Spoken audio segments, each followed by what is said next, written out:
What's up, fool? What's up, fool? Podcast. Redban, when you guys recorded Mencia, was that planned or just happened spontaneously?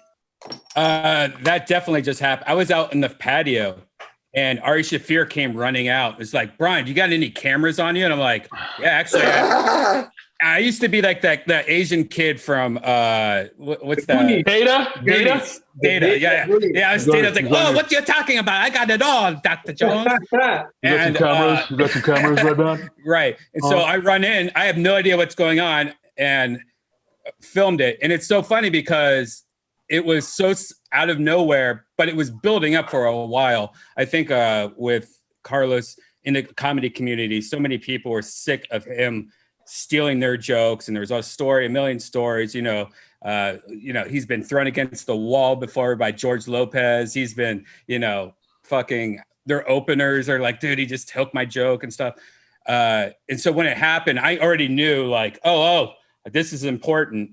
And it was so funny because all my cameras were very small, little tiny cameras that I could hide in my pockets. So they all lasted about 40 minutes. And so I had like a whole night, I'm just switching camera. I'm going from at one point at the end of the night, I have like a 25-year-old like cell phone, like a Motorola. It was like the first one to ever have video recording. And that's when I'm like recording like Don Barris at the end and Steve Renazizi and all that shit like that. That was using some like an old that first cell phone that did video. That was like my last battery. I'm like, I don't have any more. And then you edited that night? That night I went home and I was just like, oh my God, I gotta fucking put this out ASAP Rocky. This was so insane. This is so insane what happened. And I think it was like the whole night. And then I think I started uploading it and then went to bed. And the next morning I woke up and it was just like millions of downloads. And then it was like Adam Carolla going, hey, you want to be on my radio show? And I'm like, what the fuck? Hey, Redban. It went viral, right? It went crazy. I think it got up to about 10. This is before YouTube took it down. YouTube was big. No one had YouTube. No one went to YouTube. Like the most viral video was like probably at 5 million at the time. But this got so much so fast. And then Carlos threatened to sue.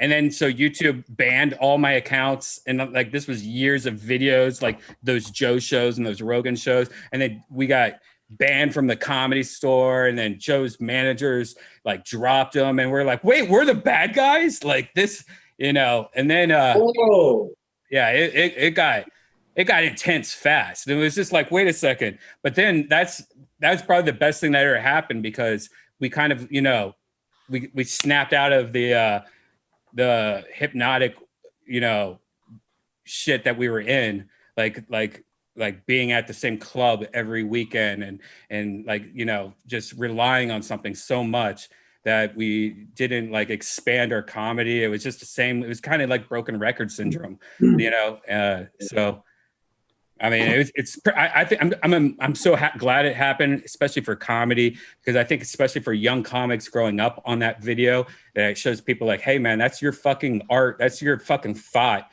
And if you say something and somebody just comes by and takes it and profits it off of you on purpose, like you gotta like stop that. You can't have that be a thing, because it's like somebody just stealing what your job is, and that's fucked up.